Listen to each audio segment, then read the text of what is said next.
Pacotes turísticos nacionais e internacionais com condições acessíveis para todo mundo poder viajar, até quem não é comerciário. Buenos Aires, Montevidéu, Fortaleza, Gramado e muitos outros destinos. Todos em até 12 vezes sem juros. Curtiu? Tem mais! Confira no Sesc da sua cidade ou no site sesc-rs.com.br. São destinos incríveis com condições imbatíveis. Viaje com o Sesc. Viaje com tudo. RDC TV. O Rio Grande se conecta aqui.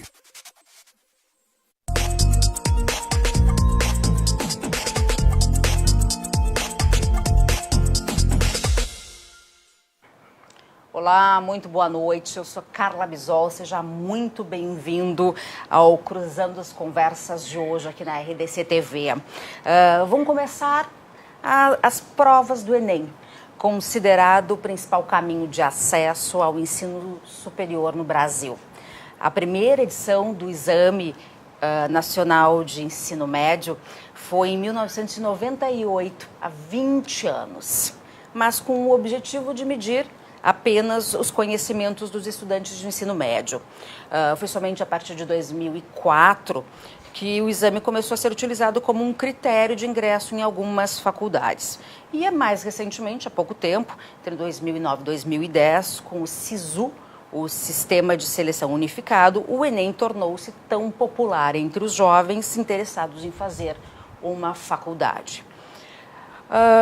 Mas ainda temos um longo caminho pela frente. A Universidade Federal do Rio Grande do Sul, por exemplo, destina 30% das vagas da graduação para o ingresso pelo SISU, de acordo com as suas notas no Enem. Nosso programa vai debater exatamente isso. As melhores formas de seleção dos jovens para a universidade. O Enem é mais qualificado que o antigo vestibular, vamos manter o vestibular. Qual é a melhor forma de selecionar os melhores alunos para termos os melhores profissionais no futuro? Nós temos convidados, nossos 4 convidados, desde já eu agradeço a presença de todos vocês, apresento cada um deles. Tomás Juliano, que é professor de História do Brasil. O Diogo Moraes Vieira, que é também professor de História e Sociologia. Uma boa noite para vocês. O André Fozi, que é diretor do Ângulo Vestibular e professor de Biologia. E lá no fim, o Alexandre Schiavone, também diretor do Ângulo e professor de História. Bom, então, como vocês podem perceber, muito obrigada pela presença de todos vocês, uma excelente noite. A gente sabe que aí, em plano feriado, e é um assunto que tanto interessa a população. Eu gostaria de assim, começar com uma visão geral de você sobre qual é a melhor forma de a gente ter ingresso à universidade hoje na avaliação de vocês. Vamos começar pelo Thomas, por gentileza. Boa noite aos colegas debatedores. Deixo o meu abraço também aos ouvintes, principalmente no dia de hoje, que é um dia especial, acredito que para muitos. Bem, eu tenho uma visão prévia ao debate sobre o Enem, uma vez que não o entendo como a maneira mais qualificada para fomentar o ingresso dentro dos espaços universitários e sei que também não é a única maneira. Discuto isso e ao longo da conversa teremos esse tempo, não apenas pelo ambiente letivo, mas também pelos aspectos fiscais, aspectos também de uma maneira sociológica um pouco mais ampliada, já que não temos, e eu nem desejo isso, uma uniformidade dentro do espaço escolar, então o Enem muitas vezes representa um certo desnível, uma vez que também aborda temas que nem sempre são discutidos no próprio espaço escolar, uma vez que também no aspecto vocacional, por ter uma certa unidade na forma de desenvolver o próprio conteúdo, não toca na especificidade vocacional de cada um desses alunos. Exemplo, a pessoa almeja estudar medicina e o outro almeja estudar como eu, história, e prestam necessariamente a mesma prova. Não há uma especificidade técnica que toque especificamente na vocação. Então são pontos que eu discuto, retomo eles aqui, um aspecto fiscal, como por exemplo em 2010 tivemos a falência do próprio Estado no desenvolvimento dessa prova. Procurem, por exemplo, os ouvintes, telespectadores, o escândalo do Enem de 2010. Também discuto no que envolve o processo de desenvolvimento de prova, pois nem sempre a prova acompanha, de fato, ou até diria, quase nunca acompanha de fato a realidade escolar, uma vez que a prova aborda, inclusive, competências que nem sempre o professor, pelas mais variadas razões, consegue desenvolver no espaço de sala de aula. E, por fim, como disse, existe uma especificidade vocacional que a prova não tem estrutura para conseguir abordar. Então, são esses pontos que eu apresento como ressalva à prova. Certo? Legal. Professor André. Boa noite, telespectador, colegas aqui de debate. O debate sobre o Enem, eu acho que ele deve ser feito em relação ao que fazer, né, como forma de ingresso. O Enem, na sua essência, ele começou exatamente, ele é uma demanda da Constituição de 88, da Lei de Diretrizes e Bases. Ele começa exatamente no momento, nos anos 90 ali, propondo uma pergunta que é: a educação vai mal no Brasil? Então essa era a grande questão. Se vai mal, como é que a gente pode fazer exatamente para averiguar, aferir como é que está essa educação? Então o Exame Nacional do Ensino Médio, ele surge exatamente nesse sentido, fazer uma avaliação de como os alunos estavam saindo do ensino médio, que é o final do ensino básico. O ensino básico envolve o ensino fundamental e o ensino médio. Então, era no momento uma prova, que era uma prova interessante, desde o início. Ela não é uma novidade em termos de prova no mundo, e ela se vale exatamente de uma teoria, que é a teoria de resposta ao item, que é uma teoria dos anos 50, foi viável a partir dos anos 90, exatamente com os avanços da computação, muito dado para ser gerado. Então, a partir de 2009, ela se transformou em uma forma de ingresso às universidades públicas, né, as universidades pagas pelo contribuinte. Então, a essência do que eu quero colocar aqui é qual seria a forma mais justa, né, de ingresso nas universidades que são pagas na sua estrutura, né, apresentam autonomia, mas são pagas pelo contribuinte, né? O que é ser justo? Eu tenho quase 30 anos de sala de aula, né, trabalho já há 25 anos com pré-vestibulares, né, tive ao longo desse tempo muito contato, né, com alunos que fizeram as provas no primeiro momento, né, sem o Enem, e agora com o Enem, de certa forma, oportunizando a forma de ingresso na universidade. Professor. Boa noite aos convidados, que assim como eu, estamos aqui para debater. Boa noite àqueles que nos acompanham. Questiono-me sobre algumas questões, não apenas sobre o Enem, mas especificamente sobre o processo seletivo que leva o estudante à universidade. Especificamente sobre a tua pergunta, qual o melhor processo? Certamente, para encontrar o melhor processo, antes deve-se questionar, ao meu ver, uma outra questão. Para que serve o processo seletivo? E a quem direciona-se o processo seletivo? No momento que nós tivermos as respostas para essas duas perguntas, eu creio que busca-se o melhor meio para selecionar o estudante a entrar para a universidade. De pronto lhe digo, não creio ser o Enem o melhor processo seletivo. Tampouco penso que o vestibular o seja. Mas penso que, para as duas questões que levantei, o Enem ele não traz a resposta. E arrisco-me até a dizer que, diante daquilo que vem sendo proposto há 20 anos pelos governos como resposta para inserir o indivíduo, o estudante, na universidade, o Enem beira até o estelionato pedagógico. Visto que muitos estudantes encaram o próprio Enem como uma oportunidade, assim como o vestibular, como uma oportunidade de ter acesso ao ensino universitário, por ver o ensino universitário como um direito. Creio não ser o ensino universitário um direito, e sim um dever. O indivíduo que cursa uma universidade tem o dever para com a sociedade, antes de ter qualquer direito de cursá-la. Puxa, temos aspectos importantes a voltar aqui, principalmente sobre a questão do vestibular, mas eu preciso e quero muito ouvir ainda a palavra para a gente iniciar do professor Alexandre. Então, boa noite a todos, boa noite aos debatedores, boa noite. O Enem, na realidade, que é o tema que nós vamos debater aqui, das formas de ingresso na universidade, eu creio que ter sido, nos últimos tempos, na realidade, a mais democrática, né? Ou o caminho mais acertado do ponto de vista da avaliação para esse ingresso. As universidades, tanto as públicas quanto as privadas, elas têm formas diferentes de ingresso, de seleção e de seleção para ingressar dentro das suas faculdades, dentro dos seus cursos. E o que se vê é que o tipo de vestibular tradicional que nós conhecemos, que todas as universidades fazem, ou uma grande parte das universidades das privadas fazem, muitas delas, inclusive, têm aderido ao Enem, justamente por conta disso, né?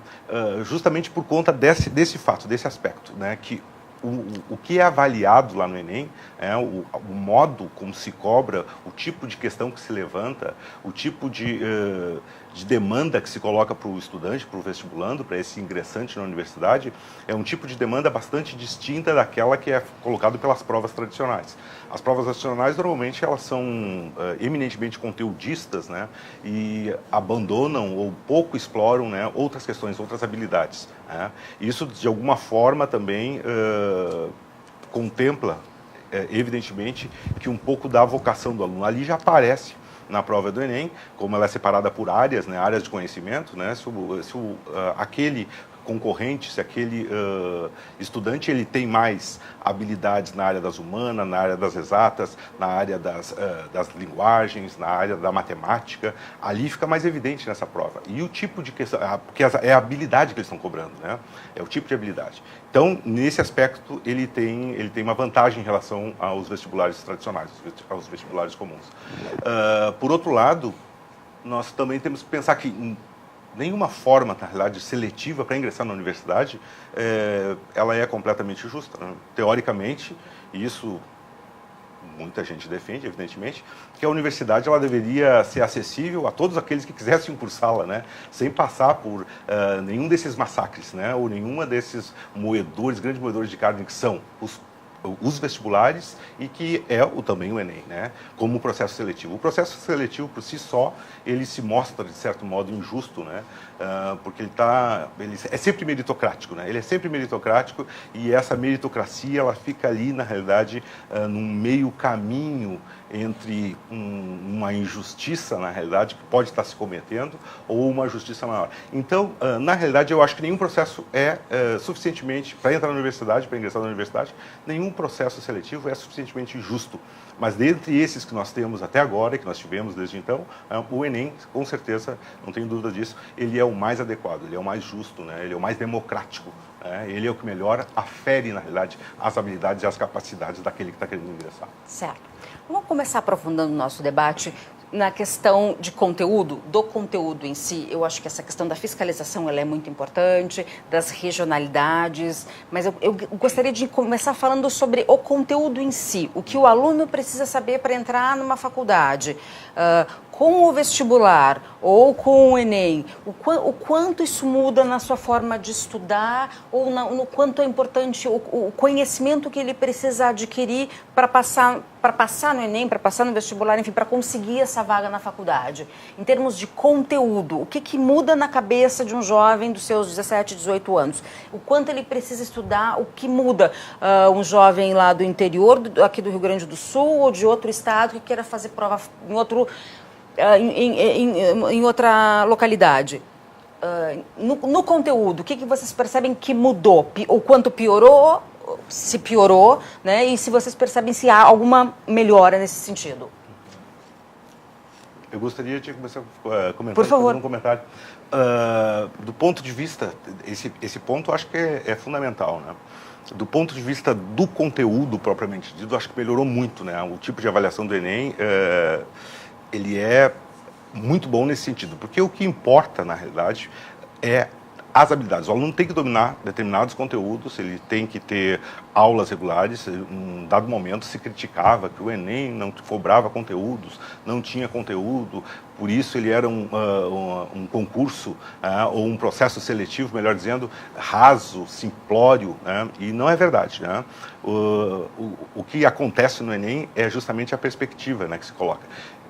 O objetivo do Enem não é avaliar conteúdos, mas sim habilidades, né? Habilidades e determinadas competências. Fundamentalmente, as habilidades, né, que o aluno tem que ter. Então, o conteúdo vai ser, de certo modo, ele vai ser um instrumento para se aferir ou para o aluno poder brincar, né, com determinadas habilidades. Demonstrar se ele consegue ou não, se ele tem ou não, possui aquela competência, aquela habilidade naquele conteúdo. Então, o conteúdo ele deixa de ser central, né, como é nos vestibulares tradicionais. Nos vestibulares tradicionais, que nós temos aí a partir da década de 70, né, o importante é o conteúdo. O importante é o conteúdo. Isso para o aluno, eu acho que é um desgaste tremendo, na realidade. Né? O decorar.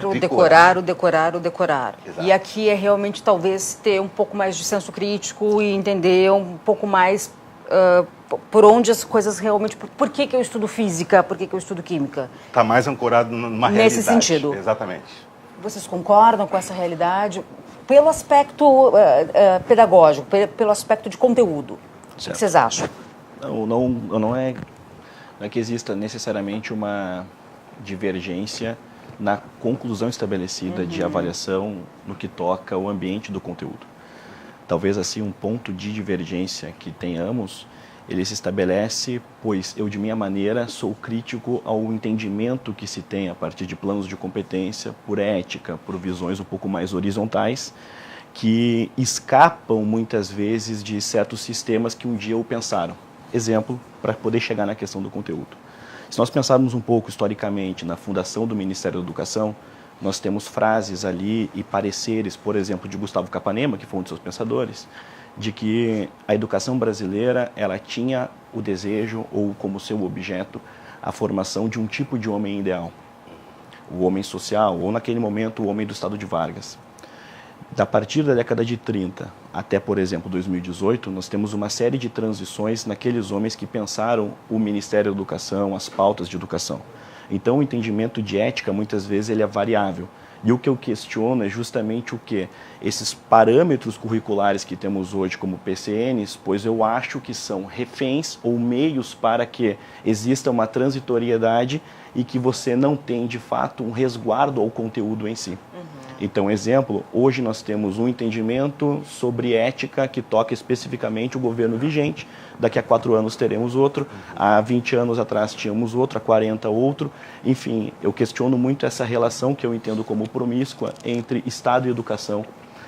Então, no que envolve o conteúdo, o estabelecimento de disciplinas um pouco mais abrangentes, em competências, pensemos no conteúdo de história, uma abrangência maior sobre o que é de fato e para que serve o conteúdo de história, eu não questiono e de nenhuma maneira divirjo do que se estabelece como conclusão de como a prova se estabelece.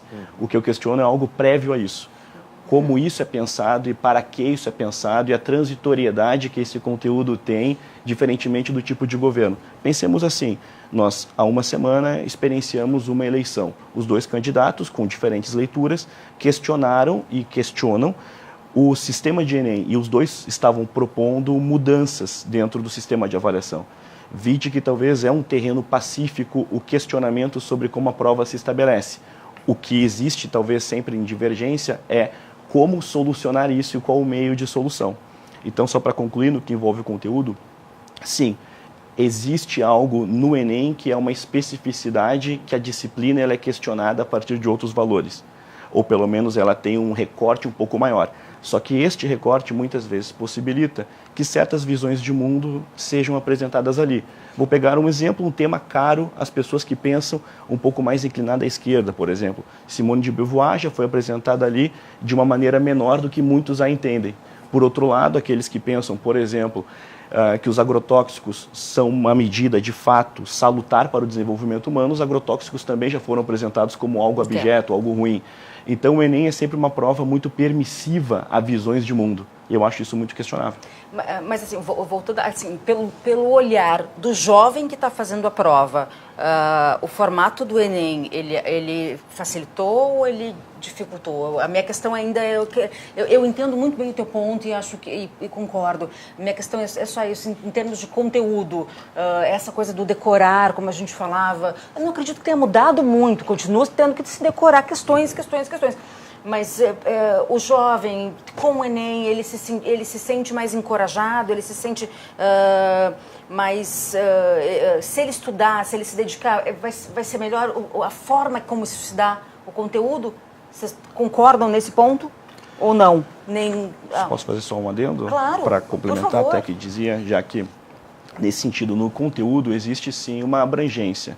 Diferentemente desse ponto de vista, na minha visão muito tecnicista, principalmente no que envolve as áreas de história, em que questões muito complexas sobre a história humana são resumidas na resposta C, o Enem ele possibilita um nível de interpretação bem mais aberto. O que é interessante, do ponto de vista do aluno, de uma compreensão prévia a como responder aquela questão. O que é o problema é algo que antecede a ideia do conteúdo, que é uma excessiva burocracia no entendimento de que necessariamente entrar na faculdade, na universidade, é algo necessariamente que tornará você capacitado ou membro um pouco mais presente da sociedade de fato. Vide que nós não temos dentro do sistema nacional nenhuma faculdade representativa no mundo. A URGS, por exemplo, ela está próximo ao lugar de 600 entre as grandes universidades do mundo. Ou seja, existe uma certa utopia de que o Enem possibilite algo, uma verdadeira inclusão social, sendo que, de fato, esta inclusão ela é ou inexpressiva ou pouquíssimas vezes, de fato, existente. Então, é nesse sentido. Tá certo. Eu preciso fazer um primeiro intervalo. Eu acho que a gente já avançou bastante, pelo menos a gente precisa realmente chegar a um ponto em que o ideal era que todo mundo tivesse acesso à faculdade, à universidade, pudesse cursar um nível superior. A gente vai fazer um rápido intervalo, em seguida a gente volta com o tema. Nós já voltamos.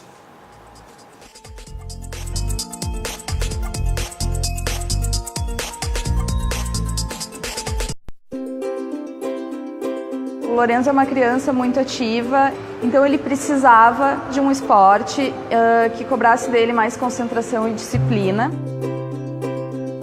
Também ajuda muito ele o fato de que ele é diabético e ele usa um sensor no braço, então teria que ser um esporte que não tivesse contato físico muito forte, que poderia tirar o sensor do braço dele.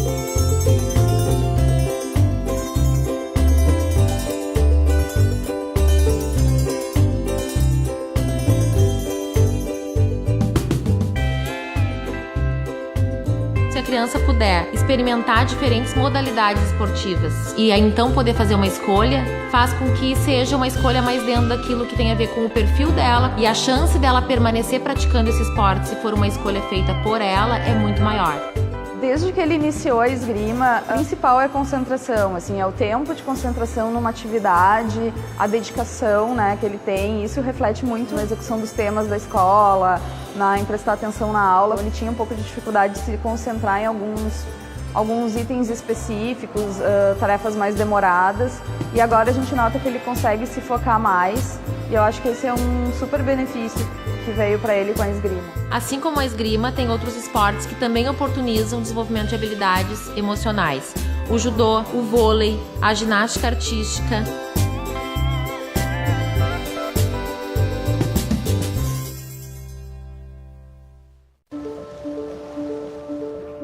De que lado você está? Dos vencedores ou dos perdedores? Mas quem disse que devemos estar em um desses lados? Chegou a hora de derrubar essa lógica. Enxergar mais as pessoas por trás dos números. Aqui, trabalhamos para que todo mundo prospere e vença.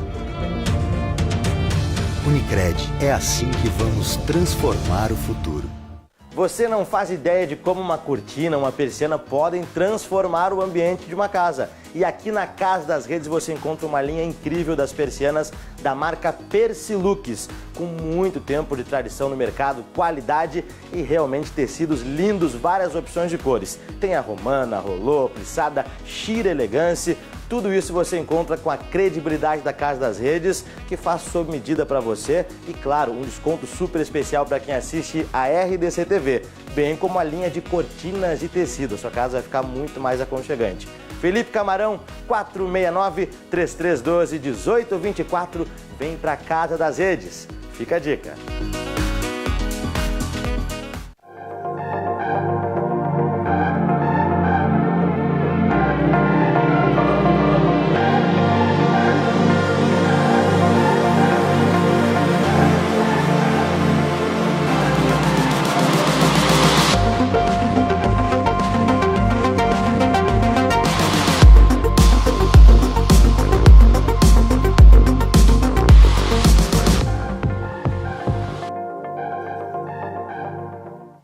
Aos domingos, à 13h, aqui na RDC TV, Carros e Companhia traz para você notícias, lançamentos e tendências do setor automotivo nacional e internacional. Carros e Companhia tem a apresentação de Paulo Rodrigues e Marcelo Rodrigues. Reprise, sábados, às 11 da manhã.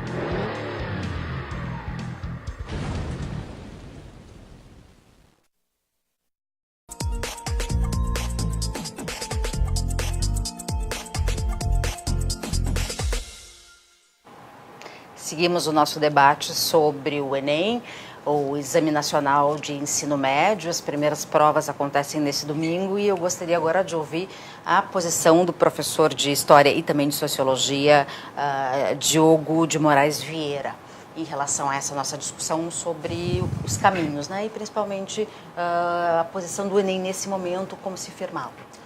Se me permite, eu gostaria de pontuar uma questão do bloco anterior, no que diz respeito ao conteúdo, à forma da prova, que eu gostaria de pontuar isso, e já engendro a resposta dessa sua questão. Bem, eu como professor de Ciências Humanas, eu preciso ver a minha área como uma ciência. Então, como tal, eu devo tratá-la como algo que precisa ter repetição, experimentos, por assim dizer, de uma forma coloquial, para que eu possa passar o mínimo de credibilidade ao meu aluno. Dessa forma, eu penso que o Enem, como processo seletivo voltado especialmente para o aluno de escola pública, é completamente falho. É completamente falho pelo seguinte: em termos pedagógicos, primeiro, é proibido a um professor de História ou das Ciências Humanas, vamos ampliar, por exemplo, cobrar alguma cronologia baseada em datas. Mas a prova do Enem exige, entre os raciocínios que auxiliam o indivíduo, a habilidade de se localizar no tempo e no espaço. Será que, de repente, uma data, decorando ou não, não importa, mas será que uma data não iria ao encontro do aluno e não de encontro?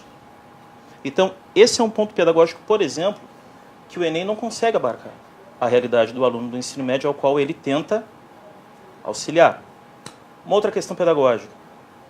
Eu acho extremamente difícil você, professor que olha esse programa, segurar o seu aluno em uma sala de aula por mais de 4 horas. E você quer fazer uma prova do Enem com 90 questões e mais 90 naquele prazo. É uma prova de resistência. Então, especificamente na questão do bloco anterior, eu creio que essa é a primeira grande falha do Enem. O Enem não mostra de forma clara, em termos pedagógicos, o que se quer do aluno e o que se busca para o aluno. A resposta disso é outra, que em seguida eu passo para vocês. Um outro ponto pedagógico que eu quero chamar a atenção, que faz com que o Enem vá de encontro à avaliação do aluno e não ao encontro. Uma das primeiras questões para que um aluno possa concorrer a um SISU, que evidentemente é nota do Enem também, é fazer o ensino médio numa escola pública. A escola pública é o centro nevrálgico para que o Enem funcione. Em termos práticos, é isso que ocorre. Via de regra, muitos alunos utilizam a nota do Enem para entrar na universidade. Pois bem, agora, se nós pegarmos os resultados das provas do Enem e quantos desses indivíduos conseguem aprovação em vestibular, ou até mesmo vagas dentro do seu universo, da sua rede de cidade, de redondeza, de região, seria um resultado extremamente melancólico. Eu não digo que o indivíduo não consiga entrar na universidade, não é a questão que eu levanto. A questão que eu levanto é a seguinte: em termos pedagógicos, o estudante que faz a prova do Enem, ele não consegue transpor realmente a sua capacidade intelectual naquela prova. E eu não quero dizer com isso que, de repente, na escola ele não seja capaz. Ele até pode ser capaz. Mas a questão que eu levanto aqui é a seguinte: a questão é que o indivíduo está muito mais interessado em aprender aquilo que convém a ele, que interessa a ele. E isso dá muito mais margem para nós termos um processo avaliativo muito mais coerente. Se o cara vai ser um professor, poxa, ele não deve ser, como o Juliano falou no começo, avaliado por uma prova de química ou de física, a não ser que ele seja um professor de química e física, sabe? Então, eu vejo muito mais o Enem como, em bom português, assim, algo para inglês ver, sabe? Não que, de repente, as tentativas não sejam boas, eu creio que a intenção é bem-vinda, mas, assim, de boa vontade até o inferno está cheio. Então, a bem na verdade é que, mais do que nunca, a gente está num momento agora de reflexão. Se realmente, nesse momento que o Brasil se encontra, o Enem é o melhor caminho, bom, então vamos lapidá-lo para que ele vá, de fato, ao encontro da realidade do estudante e que, se necessário for, que nós tenhamos até uma reflexão sobre as universidades e sobre os professores. Até porque, ao meu ver, a escola ela não tem que dar educação, ela tem que complementar o ensino. E aí a gente tem que olhar muito para os professores, até porque, se a gente trata de ensino, ninguém consegue dar aquilo que não tem. Você acredita que o vestibular seria melhor se a gente retomasse o vestibular como ele era antigamente? Não. Apesar dessas suas críticas em relação ao Enem? Não, eu não creio. Você me permite, até vou dar um exemplo, que eu creio que automaticamente todos que estão aqui, que nos acompanham, chegam sozinhos nessa resposta. O senhor e a senhora que assiste esse programa, se o senhor e a senhora tiverem mais de 39, 40 anos, faça uma reflexão. Seu filho, a sua filha provavelmente estará fazendo o Enem. Faça uma reflexão. Há 22, 25 anos atrás, se o senhor fez um vestibular, vamos tomar a URGS como exemplo, que é o sonho de consumo de todo estudante. Se o senhor fez um vestibular na URGS, o senhor era obrigado a acertar no mínimo 9 questões em cada prova. Se o senhor acertasse 8, o senhor já estava desclassificado. O senhor, quando estava na escola, o senhor era avaliado bimestralmente, com uma nota mínima de 7. Entrava na universidade com nota igual ou superior. Eu, quando entrei na universidade, a média mínima era 8. Gradativamente, o que se vê? Uma diminuição nos valores, nos critérios avaliativos e nas condições para o indivíduo entrar no vestibular. Hoje você entra na URGS acertando uma, desde que você tenha a média para aprovação. O que mais se ouve é o quê? E agora eu chego ao ponto que você me perguntou. O que mais se ouve é o quê? O aluno de hoje não é igual ao aluno do passado. O aluno de hoje tem acesso à tecnologia, à informação com facilidade. Pois bem, mas eu garanto que o senhor que está aí com seus 40 e poucos anos, se pegar a prova do Enem, mesmo não tendo o livro na mão, ele vai sair igual ou melhor que o seu filho. O fato é que não se adapta o ensino ou o Enem à nova realidade da educação. É que os nossos estudantes, infelizmente, estão tão abaixo da capacidade ideal que, para nós termos uma média razoável, nós mudamos o critério avaliativo. E não sou eu que digo isso. Vejam os resultados do Brasil no último PISA. O Juliano foi até, creio que, polido ao falar da questão da URGS na colocação. Vamos ser mais incisivos, pega os estudantes e o PISA. Então, o fato é que é nesse sentido que eu refiro que o Enem e qualquer outro processo seletivo é um estelionato pedagógico. Eles não vão ao encontro do que se deseja ao aluno. Eles se rebaixam ao nível que está a nossa educação. E quando eu me refiro à educação, é ao professor, é ao aluno, e é por isso que eu comecei assim a minha explanação. A você, pai e mãe, que é de você a educação. O ensino é complemento da escola. E por isso que eu disse no começo, eu acredito honestamente que a faculdade é um dever do aluno, que entra e depois dá para a sociedade aquilo que ele tem de melhor. Professor André Fazi. Bom, já que temos aí dificuldades, percebemos que realmente a nossa educação é falha em vários momentos, a gente ainda é um país vamos dizer, em desenvolvimento. O Enem é mais democrático que o vestibular? Qual é o caminho? A gente precisa pensar para frente, olhar, buscar essas alternativas. É que, bom, nós vivemos um momento histórico e o Enem está fazendo 20 anos, né? A Constituição 88, 30 anos, né? Então, nessa questão, entendo até o que os colegas colocam, né? Que eu acho que é um tema de muita importância, que é a questão da educação no Brasil, né? a gente tem que sempre debater esse tema que é pertinente, pois trata-se exatamente, né, do que faremos daqui por diante, né? Portanto, a questão que envolve, né, uma melhor forma de seleção, ela, a não ser que alguém aqui tenha uma alternativa, certo?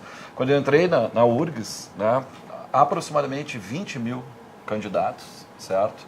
Para cerca de 2.500 vagas, né? Hoje nós temos, foi até 50 mil e aí nós temos em torno de 40 mil para entrar só na URGS, né?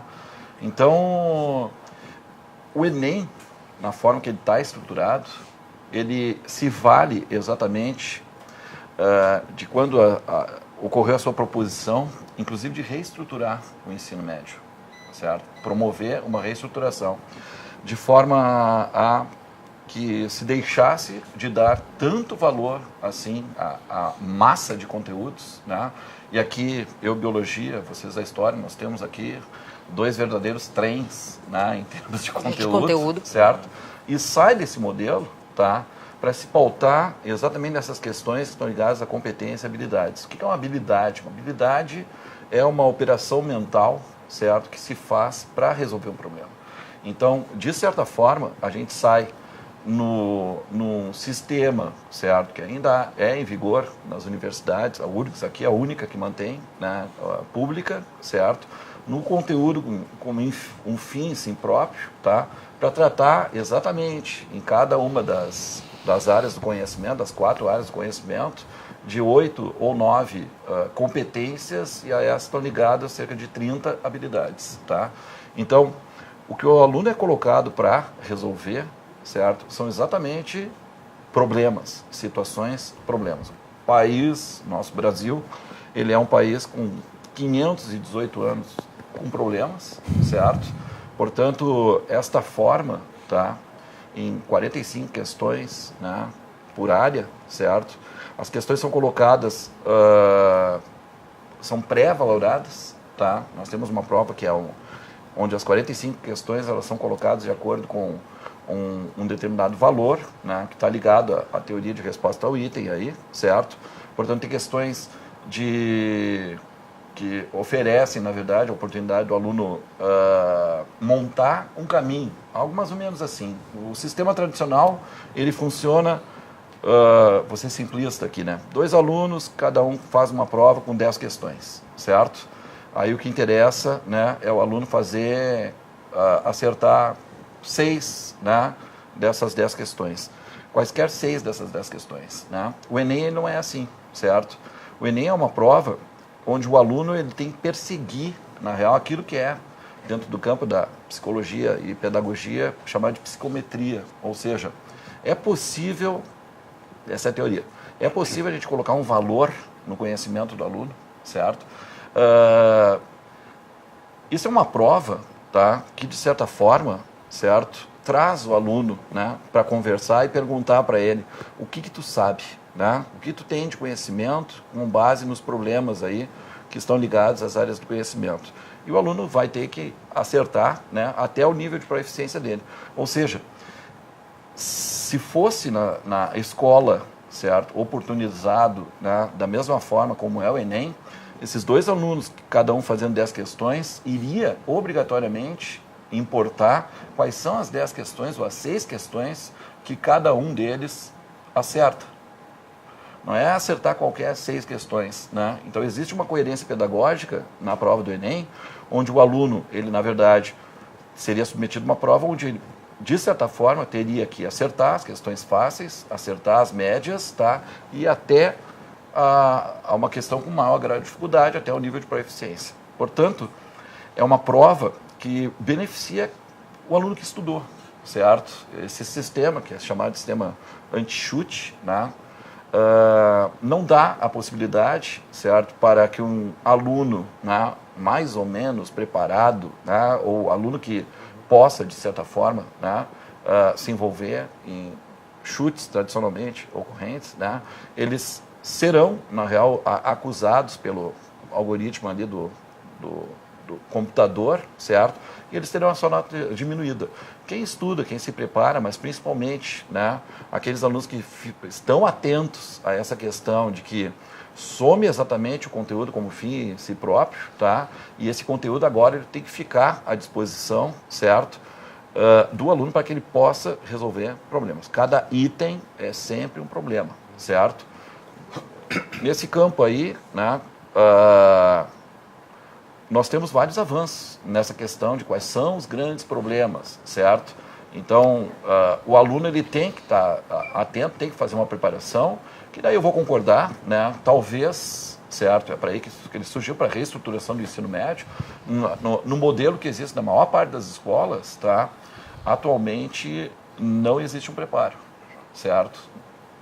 Eu queria aproveitar e pegar esse ponto que o professor André Foz trouxe para explorar ele um pouquinho mais. Efetivamente, né, a escola, via de regra, ela ainda prepara o aluno para que ele atinja um determinado grau, né, que não é uma proficiência, que é isso. Você vai fazer lá uma prova com o aluno, essa prova tem ali uma quantidade X de questões, você vai cobrar um determinado conteúdo e no final o aluno vai receber uma nota. Aquela nota que está aparecendo ali, ela é passível, e quem é professor sabe disso, e eu sou professor de escola também, né, de escolas regulares, sou professor também há muito tempo, sei disso, né.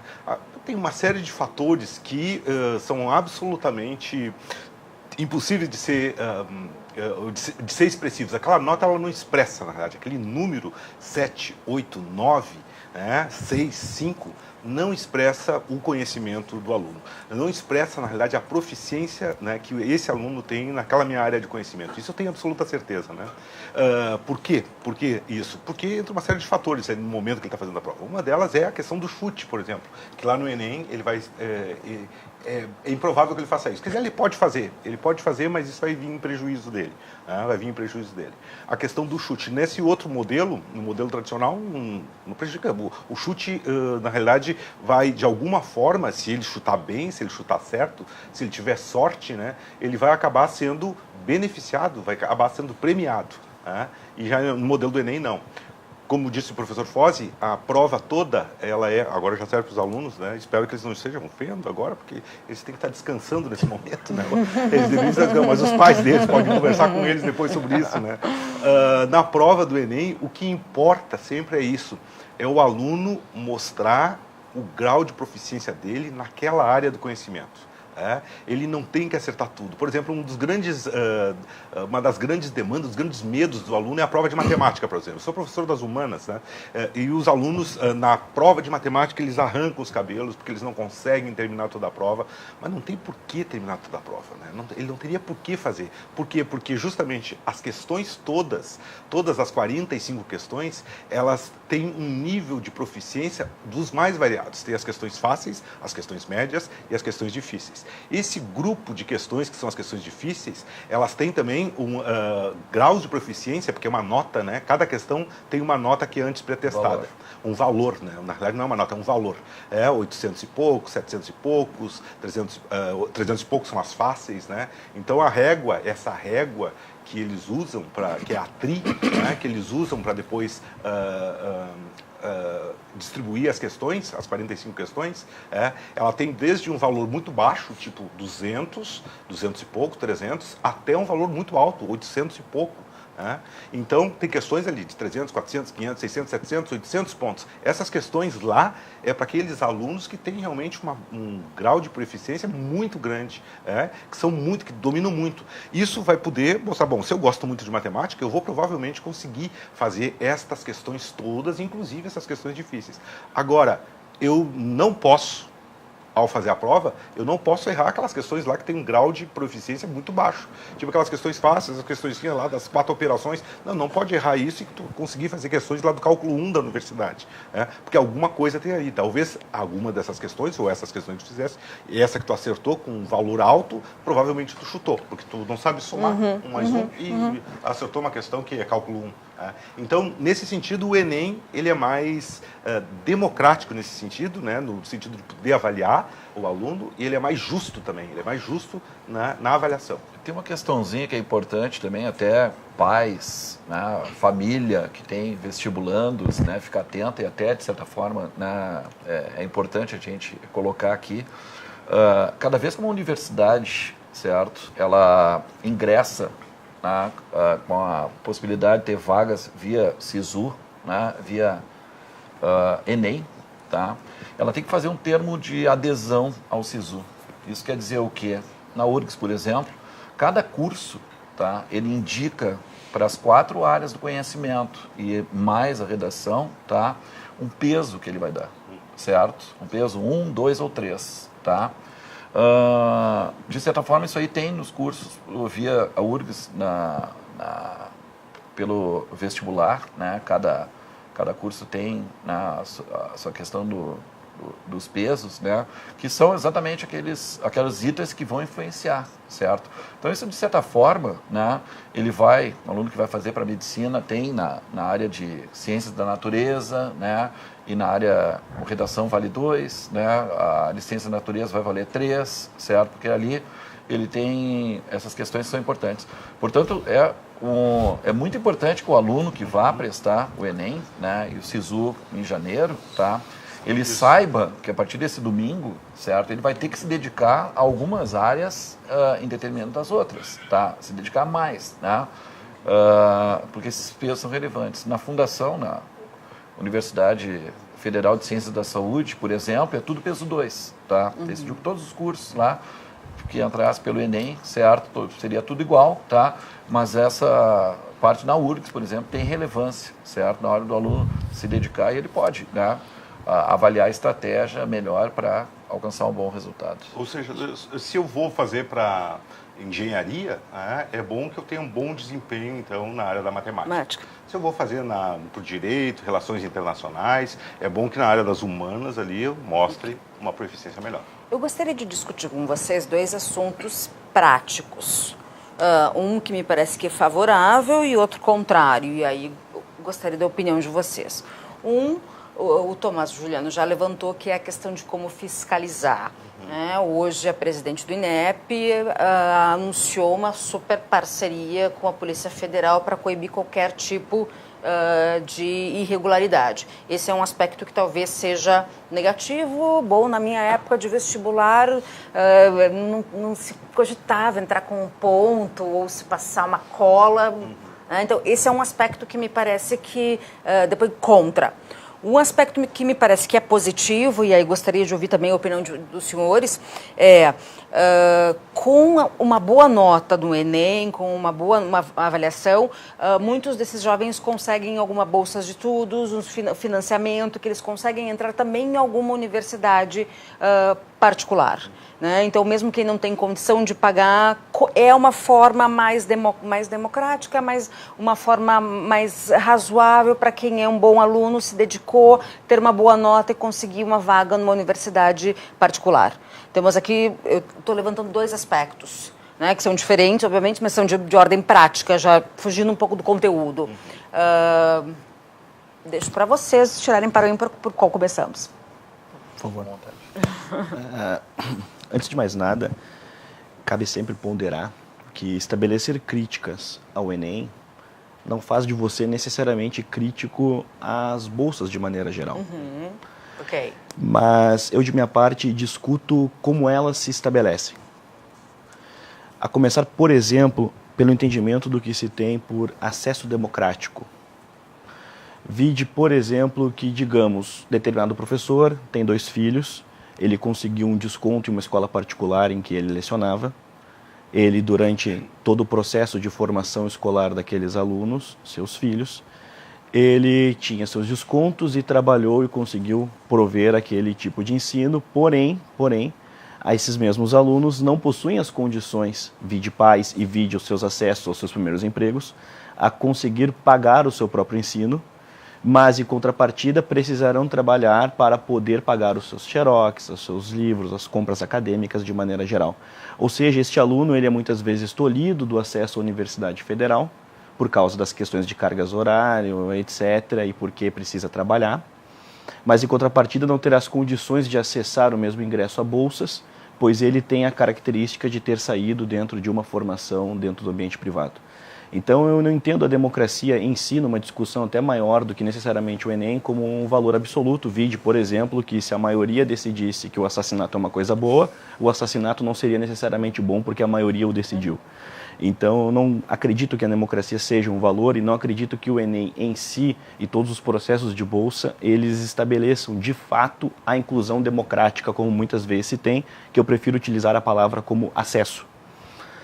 Mas, no que envolve, então, este ponto de fiscalização, colas e plágios, todos esses processos... Que você levantou lá no começo do nosso Exato, programa. porque houve um escândalo em 2010, e este escândalo ele é bem significativo para ser debatido em torno do Enem, inclusive de como o Enem é oneroso, que é um outro campo.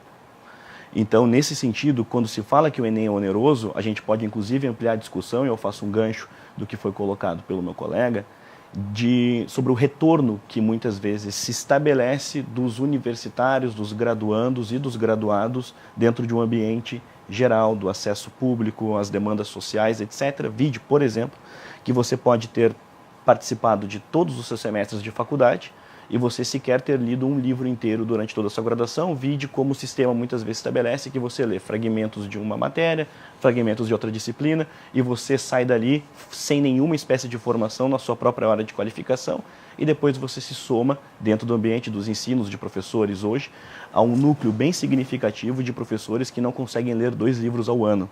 Então a gente precisa ampliar o retorno disso de um ambiente fiscal, não é necessariamente quanto a prova custa, é de fato o que se dá em matéria de retorno de uma maneira mais ampla. Então, pensemos no que envolve problemas administrativos e problemas de fiscalização.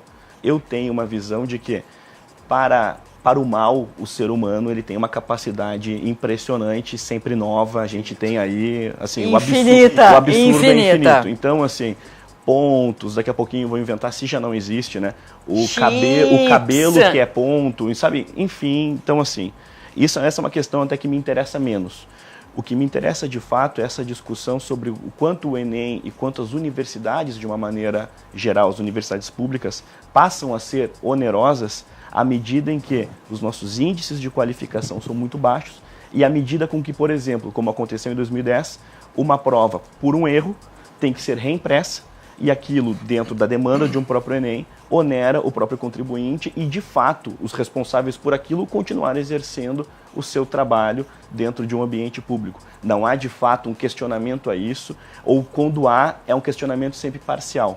Vide, por exemplo, que determinado segmento, se você critica aquela pasta, você já é necessariamente associado como sendo o hospedeiro de determinada peste, e não necessariamente como alguém preocupado com a causa comum, que é o seu próprio país. Para concluir, acho que, primeiro, é importante, eu acho que o Enem tem um valor em si, e fala aqui quem já trabalhou no processo de Enem, já foi aplicador de provas, por exemplo. Eu acho que existe algo que é até um pouco romântico, que é a pluralidade de idades e de condições sociais fazendo aquela mesma prova. Acho isso realmente muito interessante. Porém, o que acontece é, de fato, existe esta democracia, que eu prefiro chamar de inclusão, de acesso aos espaços de uma maneira em que aqueles que não têm condições são de fato privilegiados. Vide, por exemplo, o nível financeiro dos alunos de universidades públicas, por exemplo. Ele muitas vezes é superior a de muitos de universidades particulares. Então há uma série de questionamentos sobre o que se entende por democracia, por inclusão, que eu acho que são válidos, inclusive dentro desse ambiente fiscal, que o Enem passa a ser oneroso, não só na forma como muitas vezes é aplicado, mas também no retorno que dá à sociedade comum. Este é um problema que também toca a universidade pública. Tenho certeza que temos opiniões diferentes aqui, mas a gente vai fazer um rápido intervalo. Em seguida, a gente retoma esse assunto para vocês verem o quanto é complexo tanto a educação no nosso país e as formas de acesso a ela. Nós já voltamos.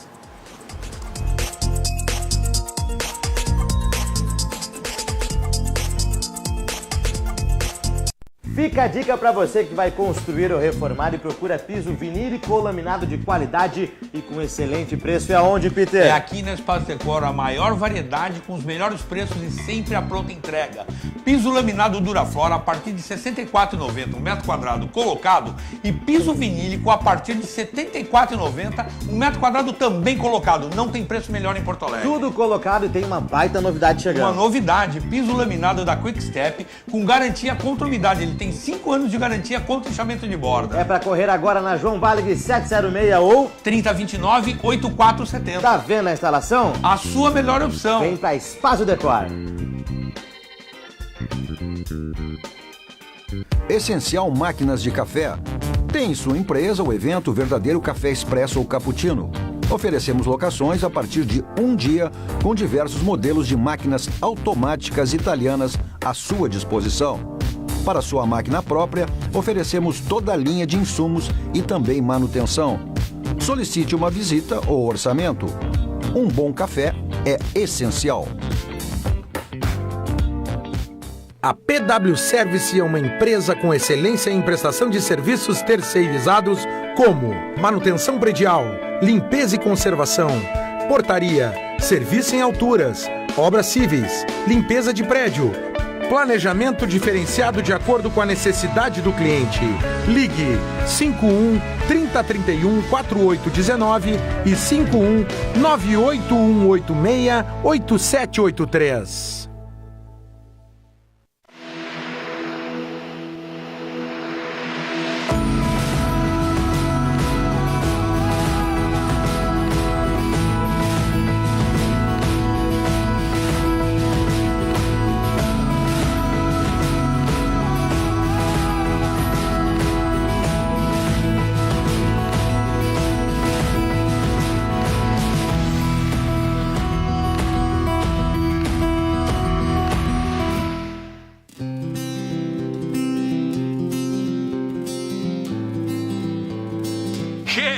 Preparando aqui para pegar um helicóptero aqui, vou fazer um voo panorâmico com a Tritaxi aéreo. Mas que barbaridade, isso vai ser um sucesso, passar.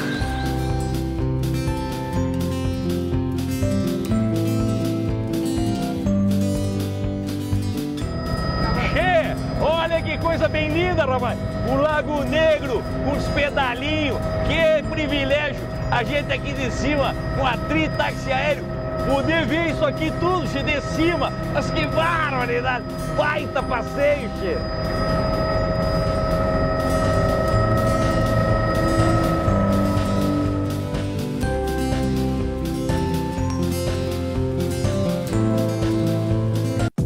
LIDE Rio Grande do Sul apresenta Almoço Empresarial, com palestras de Cláudio Lamáquia, presidente do Conselho Federal da OAB, e Fabiano Dalazen, procurador-geral de Justiça do Rio Grande do Sul. O encontro acontece no dia 6 de novembro, a partir das 11h30 da manhã, no Porto Alegre Country Club, evento exclusivo para afiliados LIDE. Acesse o site lidrs.com.br e saiba como participar do maior grupo de líderes empresariais do Brasil.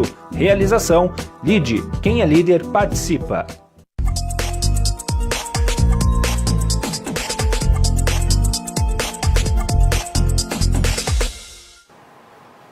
Cruzando as Conversas está de volta e nós estamos discutindo aqui o acesso ao ensino superior, a discussão sobre o Enem, sobre vestibular e quais as formas mais razoáveis, democráticas e de melhor acesso para que a população possa, de alguma forma, fazer um bom curso superior. A gente falava sobre fraudes, sobre financiamentos, né, possibilidades ProUni, FIES, enfim, e eu gostaria de retomar o assunto com o professor de História, né, Alexandre Schiavone. Então, eu gostei muito de boa parte da fala do Juliano, do Tomás Juliano, e eu acho que nós temos concordâncias em algumas coisas aí, né? Uma das preocupações que o Juliano trouxe para nós é justamente a questão do acesso, né? E de fato, durante a educação, e ele estuda a história da educação, o Juliano estuda a história da educação, ele sabe que durante muito tempo a educação no Brasil, ela sempre foi direcionada e ela foi acessível apenas para uma pequena elite, né, para um grupo muito reduzido. Inclusive, quando se fez uma reforma nos anos 70, né, em 71, uma reforma, justamente o problema que se colocava era o problema justamente que se tinha muito poucas vagas na universidade e uma quantidade enorme de alunos que querendo ingressar na universidade, naquele momento não tendo acesso, né. E aí começou a aparecer já naquele momento ali, já a partir dos anos 70, a questão de ampliar os acessos à universidade. E, de fato, as universidades, inclusive as públicas, se sabe disso, que a grande maioria das públicas nesse país são aquelas universidades que se dedicam à pesquisa, que se dedicam ao desenvolvimento tecnológico, que se dedicam ao desenvolvimento do país no conjunto, né? Enquanto que as privadas, algumas e muito poucas, né, acabam colocando alguma energia nisso aí. Então, o acesso à universidade sempre foi um problema, né? E não é um problema agora, é um problema que nós estamos vivendo agora em 2018. E a democratização desse acesso é sempre um problemão mesmo, né? Que a gente tem procurado, né? Eu acho que os vários governos já de longa data têm procurado resolver isso. Como é que nós podemos melhorar esse acesso? Não é por nada que essas formas de financiamento, então, para aqueles que não conseguem ingressar numa universidade pública, o governo destina lá, né, os FIES, né, ou o ProUni, que possibilitam o acesso, então, de pessoas que não conseguem entrar na universidade pública, cursar lá uma universidade privada. Nas universidades públicas tem as políticas de cotas, né, justamente para isso, para facilitar o acesso dessa senhora, por exemplo, que não conseguiu lá pagar, ou que não vai conseguir pagar lá uma universidade pública ou uma universidade privada lá para o seu filho. Aí o Juliano nos trouxe uma outra questão. Sim, mas e aquele menino que fez uma escola particular, né? Que fez uma escola particular, ele não entra, né, nesse sistema de cotas aí, né?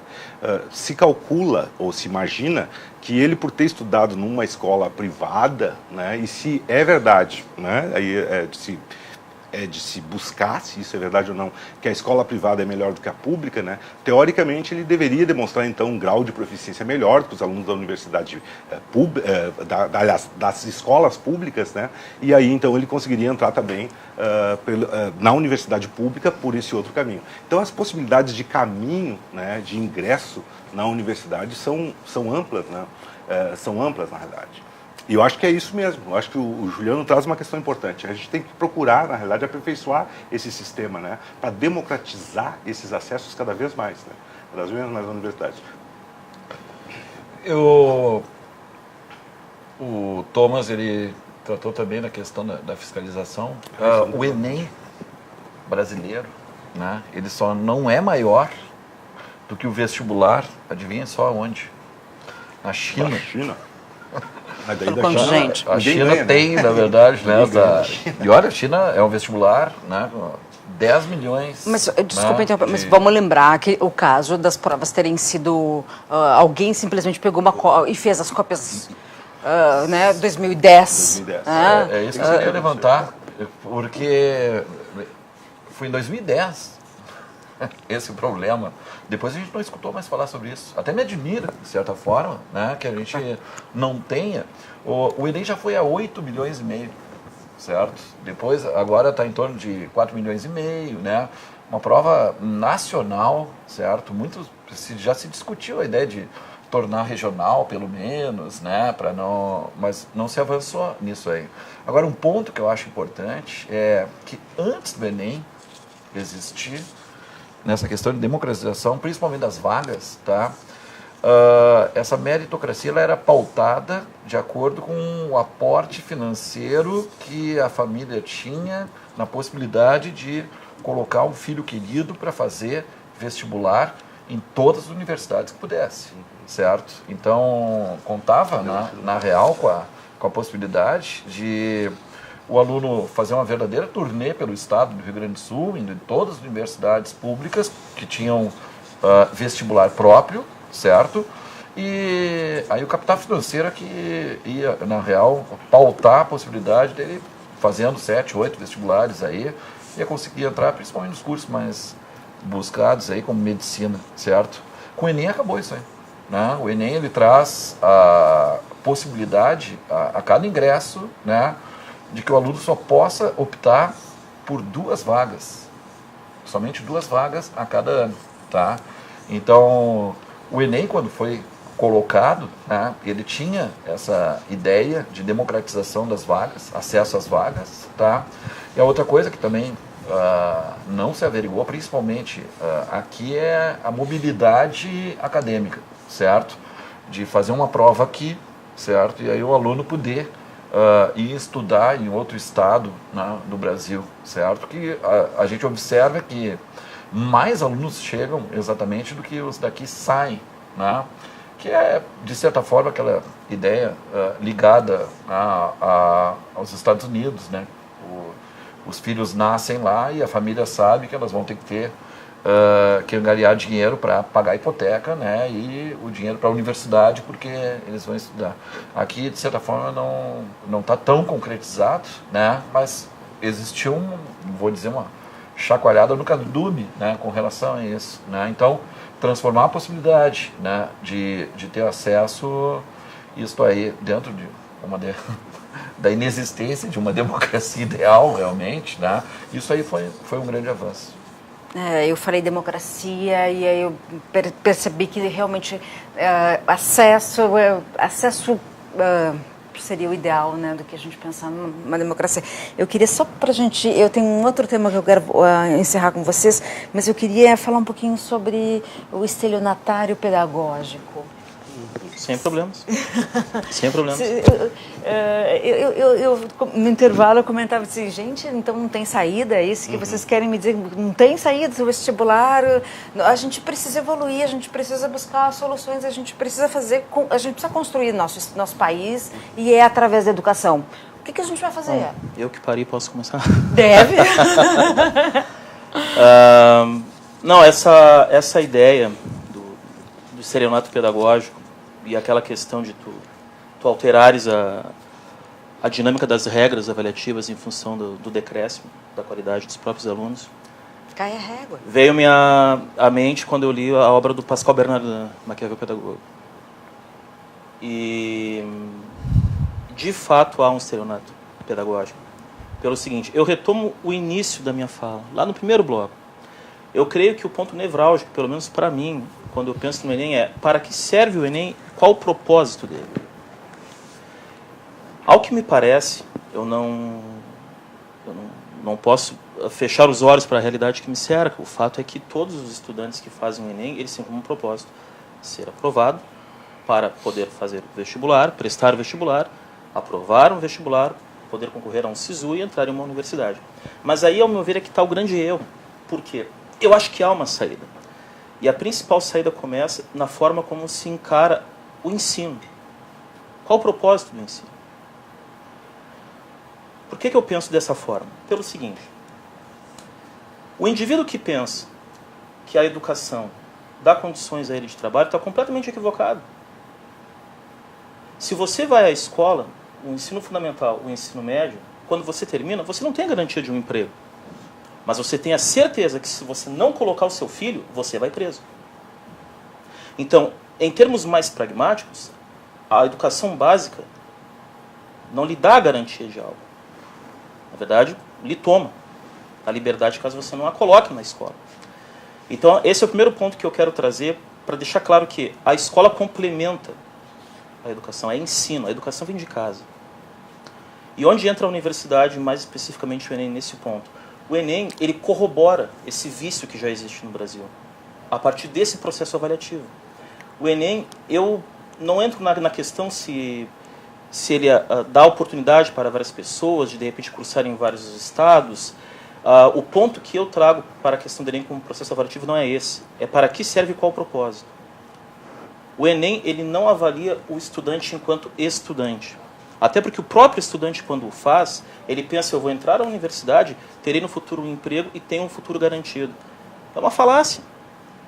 A grande maioria dos estudantes que entram, de repente, ou com um SISU, ou de repente vão para uma universidade particular com essa bolsa, uma vez formados, aumenta a inadimplência. Por quê? Ele se formou, mas ele não está empregado. Não é garantia de que ele vai estar empregado. E uma outra questão, francamente, não há necessidade de nós taparmos o sol com peneira. Quem vai fazer uma universidade de humanas precisando da nota do Enem quando tu tem EAD? E tu tens que trabalhar para te sustentar. Ao meu ver, o que ocorre principalmente é isso. O ponto nevrálgico para mim do Enem, de qualquer outro processo seletivo, é esse. Para que serve um processo avaliativo e qual o propósito? O indivíduo que entra para a universidade, mas qual é a relação dele com a universidade? Já começa errado, da forma como ele encara a própria avaliação em si. Eu acredito, o Thomas Juliano estava falando sobre os grandes gastos que ocorrem com as provas, com as avaliações. Pois bem, só para não dizer que eu não falei de flores, a própria Universidade Federal tem um processo que, a mim, parece, olha, salutar, que é o método do ingresso de diplomados. Dependendo do curso, o indivíduo faz uma entrevista, ou faz uma prova específica, ou faz os dois, ou faz algo a mais, mas fica voltado somente para aquilo. Tu estás preocupado com o indivíduo, com o que ele quer contribuir para a sociedade. Então, em termos gerais, na pior das hipóteses, o que ocorre? Um estelionato pedagógico de todo mundo que está envolvido, desde o professor até o pai e a mãe que está em casa, porque fomentam esse tipo de situação. E eu me incluo nisso, porque eu faço parte desse sistema, sou servidor público. É nesse sentido que eu me refiro ao estelionato. Qual é a saída que, ao meu ver, é o primeiro passo? Para tu sair do labirinto, tu tem que saber o caminho que tu fez, tentar rememorar o caminho que tu fez para voltar. Então eu creio assim, não é de repente o ideal os métodos anteriores, mas uma coisa eu tenho certeza, que tem uma coisa no método anterior que é muito útil nos dias que nós vivemos hoje em dia, que é encarar a educação como algo para a vida. E a educação não está somente em bancos escolares e acadêmicos, está em casa. Certo. Bom, realmente há muita controvérsia, mas eu acho que a gente tem um ponto em comum, que a educação é a chave e a educação é a nossa passagem aí para um mundo melhor, a não ser que Cabral volte e nos recupere. Então a gente está encerrando o programa, mas então eu vou pedir, vou tentar fazer um pouquinho diferente esse nosso encerramento e que cada um pelo menos me dê uma solução. O que seria o ideal? O que você tem o poder? Você é o novo ministro da educação ou da ciência e tecnologia, caso o ensino superior mude para você tem o poder. E então me diga em 2 minutos como melhorar o acesso do jovem à universidade para que ele tenha uma boa formação e que depois ele possa ser um bom profissional. Quem começa? Quero boas ideias, por favor. Eu preciso encerrar esse programa para cima, porque senão... Posso começar? Por favor. 2 coisas. Primeiro, não espere da universidade tudo. Não espere da universidade tudo. Você é dono do seu destino. A universidade é um complemento. A universidade está lá para contribuir e não para lhe dar. Por isso que eu falei no começo. Você acredita ter o direito de entrar na universidade, mas o fato é que você tem um dever de fazer algo para a sociedade a qual você está inserido. E a segunda sugestão se serve de consolo, né, para ajudar os futuros estudantes. Inscrevam-se no curso online de filosofia do professor Olavo de Carvalho. Simples. Simples. Alguma sugestão para o tema de redação, só para não perder a piada? Eu creio que talvez essa polarização na política nacional talvez caia. Foi algo bem forte. Mas ano passado a questão dos surdos pegou todo mundo de surpresa, também, né? Bom, enfim. Eu te agradeço muito. Diogo Moraes Vieira, professor de História e Sociologia da Rede Pública. Eu sou professor de História da Rede Pública do Estado, em Guaíba, e sou pós-graduado pela URGS em Sociologia. Que bacana, muito legal. Então, não esperar tudo da universidade e fazer um curso online. Mas mesmo assim o jovem precisa fazer uma faculdade para ele não ir. Sim, claro, mas em paralelo, se ele abrir os olhos e ver que é ele que faz a diferença, é ele para a sociedade, não a sociedade para ele. Ok. Isso muda tudo. Meninos do lado de cá, do ângulo, muito obrigado pela presença de ambos. Eu quero boas ideias, por favor. Então temos... Vamos lá, Alexandre. Então eu sou o ministro da Educação, ministro de Ciência e Tecnologia. Eu teria que ser um super-ministro, na realidade, porque... na realidade, nós teríamos várias áreas para ter que atacar para resolver o problema, né? Porque a educação por si só, a não ser que a gente coloque nessa perspectiva da educação como produtora de riqueza, né? De riqueza. E evidentemente a educação produz riqueza, né? A riqueza em vários níveis: riqueza tecnológica, riqueza intelectual, riqueza no campo das artes, no campo da ciência. Todo tipo de riqueza está lá, sai de lá, né? Sai digamos assim, dessa capacidade do ser humano de pensar. A universidade é um dos caminhos para isso, mas evidentemente não há espaço para todo mundo na universidade. Eu acho que uma das coisas que nós deveríamos ter em mente é que, se nós vivêssemos num país que a riqueza fosse acessível a uma parcela maior da população, e essa população talvez não tivesse essa ânsia pela universidade, porque de algum modo tem uma certa tradição bacharelesca no Brasil, que a universidade, ela dá o status, né, porque tu é universitário ou tu é diplomado, mas tem uma outra questão anterior a essa aí, que é a questão da sobrevivência. Evidentemente que as pessoas que têm um nível superior, né, que estão ou que cursaram a universidade, têm um diploma, ela tem condições de acesso, tem um salário melhor, tem uma vida melhor, né? Mas por que isso? Porque na realidade nós temos um patamar anterior a isso, quer dizer, o sujeito não precisaria ter feito uma universidade, ele poderia ter feito um curso técnico, né, e viver bem com aquilo. Por que as pessoas querem a universidade? Por que elas buscam a universidade? Porque a universidade é, de certo modo, uma espécie de ascensão social, a possibilidade de ascender socialmente, de ter uma vida, né, uma vida mais digna, uma vida... Agora, se nós conseguíssemos, né, em alguma medida, fazer com que as pessoas tivessem, então, esta vida melhor, esta vida mais digna, né? Talvez a universidade não fosse a perspectiva, como a gente vê, por exemplo, em sociedades ricas, como os Estados Unidos ou como vários países europeus, né? Nem todo mundo quer fazer um curso superior, nem todo mundo precisa fazer um curso superior para ter uma boa vida. Por gentileza. Perfeito. A solução. Bem, se eu fosse ministro, se eu fosse ministro da Educação no Brasil hoje, em 30 minutos eu resolveria o problema do Ministério, porque eu acabaria com o Ministério. Entendo que a existência de um Ministério da Educação, de fato, fundamenta um totalitarismo que eu entendo como visão de Estado algo abjeto em si. Então, minha solução como ministro da Educação seria acabar com o Ministério da Educação. A dica, então, para fazer com que os jovens tenham acesso à universidade? A forma como, de fato, isso não quer dizer que eu acabaria com as escolas públicas, etc. Eu acabaria com algo que transcende a isso e que entendo como algo promíscuo, vale como falei na minha primeira menção. Pois bem, no que toca especificamente em solução, nunca acredito em soluções coletivas. Vide, por exemplo, que em grandes ambientes coletivos, questões primárias sequer são bem feitas. Exemplo, vá em um shopping aqui de Porto Alegre e veja como as pessoas utilizam os banheiros. Você perceberá que questões primárias, biológicas, que as pessoas sabem fazer desde seu princípio de vida, sequer são bem feitas. Vide o estado daquele ambiente coletivo. Então, eu nunca acredito em soluções coletivas e gosto de usar o banheiro para demonstrar que, muitas vezes, o espaço coletivo, ele torna-se reflexo de uma coletividade que muitas vezes beira a barbárie. O que eu acredito e, de fato, deixo como esperança é a ideia do indivíduo. Você não é uma realidade pronta, você não necessita necessariamente do próximo para desenvolver-se, para aprimorar-se, etc. E muitas vezes sequer precisa do espaço universitário para de fato ser relevante na sua área em que você é vocacionado. Sem soar anacrônico, nossos grandes historiadores, pegando a minha área, lá em certos momentos, transcenderam o próprio espaço universitário ou sequer se relacionaram com ele.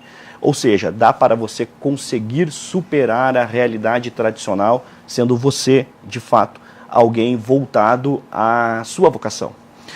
Entendo e complemento essa questão dessa visão bacharelesca, concordo com ela. Vide, por exemplo, que temos uma realidade social sem nenhuma espécie de demérito, em que pessoas que tornaram-se acadêmicas, se graduaram em determinada área, precisam buscar complementos de renda e muitas vezes não conseguem ter uma boa colocação dentro de suas áreas. Ou seja, nem sempre a faculdade ela conclui-se em uma estabilidade social, financeira, inclusive dentro dos pontos de felicidade, digamos, profissional ou, de fato, aquilo que toco nessa questão do indivíduo é exatamente nisso. Você não necessita da universidade para que a partir dela você se estabeleça, nem no campo afetivo, nem no campo vocacional, nem no campo profissional. E por fim, só para complementar nesse sentido de indivíduo, pega um trecho de um poema do Bruno Tolentino, em que ele coloca assim: ó, Maria Antônia Augusta, quanto custa teu fricoteio ao Brasil? Quem te viu, quem te vê. Mas quem te vê, quem te viu. Então é esse tipo de ponto que eu coloco. Você não necessita necessariamente do processo coletivo para superar certas questões pessoais, inclusive profissionais. O que eu não invalido, de fato, debates sobre a inclusão social, sobre o valor desse tipo de acesso, etc. Então, só para concluir, para deixar claro, não deixar ninguém assustado, não sou lunático, quando digo que defendo o fim do Ministério da Educação, não significa necessariamente que eu não olho para o Brasil profundo. Eu olho de fato, tanto é que só partir uma anedota pessoal, toda vez que visito um estado ou uma cidade que não conheço, gosto de visitar os grandes centros, as áreas periféricas de fato, gosto e sou interessado em Brasil, principalmente nessas realidades mais abrangentes. E de fato, digo, você é capaz de superar-se. Quer ser professor de História, você não necessita necessariamente da graduação em História para de fato ser um bom professor de História. Claro que para os ambientes tradicionais irão lhe cobrar o diploma, mas hoje, felizmente, há meios para você conseguir superar isso. Tá certo. Muito obrigada pela tua posição. É o professor e, enfim, historiador e pesquisador Thomas Juliano que nos contribuiu. A última e decisiva e derradeira solução para o Brasil vem do nosso querido diretor do Ângulo Vestibular, também professor de Biologia. Aí que está a questão, né, professor André? É um tema bem complexo mesmo. E eu tenho um minuto. Desculpa, rápido, né? Aumentar o investimento da educação em 50% do PIB, deixa eu ver o que é mais, dobrar o salário dos professores, né? Que se pare de parcelar. Dos jornalistas. Dos jornalistas. Talvez eu tenha essa questão que o Thomas levantou, né? Mas ainda vivemos em sociedade, uma sociedade que temos tantos problemas para resolver ainda, né? E os problemas são paralelos. Não dá para só investir em educação se não der um pouco de expectativa, né, do que fazer com essa educação. Portanto, concordo aí nessas questões, né? Mas principalmente um país tão desigual, né? Estamos aí no 89º IDH do mundo, né? Países irmãos aqui, né, como a Argentina, com seus 45 de IDH aí, já resolveram problemas, né, na hora da educação lá atrás, certo? Primeiro, parece que nós vivemos num país que ainda odeia a educação, né, certo? De que as famílias tenham mais cuidado, né? Uma educação que peca muito em alguns sentidos, né? Ela de certa forma é anacrônica, parece faltar exatamente essa questão do objetivo, exatamente, para o trabalho, né? O que se faz, né, do ensino médio. Hoje o ensino médio de certa forma se busca exatamente o que? Ser um pré-vestibular, né? Sem nunca conseguir atingir um objetivo, até por isso que nós do pré-vestibular existimos ainda, né, para oportunizar, certo? E falo isso até porque existem pré-vestibulares públicos aí, né, importantes, que cresceram, né, e tomaram espaço. Mas nesse sentido, eu acho que é da consciência da sociedade pensar, né, o que quer da educação, né, no seu tempo, no tempo que nós vivemos. O Brasil está com 207 milhões de pessoas, né, 50 milhões de pessoas vivem abaixo da linha da pobreza, né, como fazer para dar esperança, né, expectativa, certo, de um Brasil melhor, né, de preferência, né, no ponto republicano, democrático, né, respeitando, né, e tornando a vida das pessoas melhor. Tá certo, gente. Eu agradeço muito a presença de vocês e, acima de tudo, eu agradeço muito o fato de vocês, como professores, educadores, passarem adiante o conhecimento, que eu acho que é uma forma que a gente tem de fazer com que as coisas evoluem. Eu só gostaria de agradecer aqui algumas pessoas que nos acompanharam, a Vanessa, a Helena, o Nazur, a Andressa. Muito obrigada pela presença de todos que estão aqui, que nos acompanhou aí pela televisão. Um excelente final de semana a todos. A gente fica por aqui. Até um próximo encontro. Tchau, uma boa noite.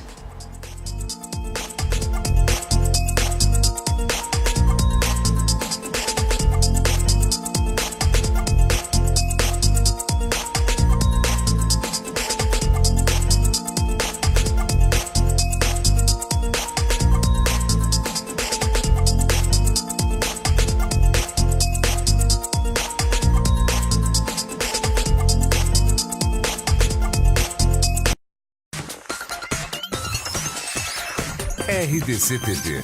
O Rio Grande se conecta aqui.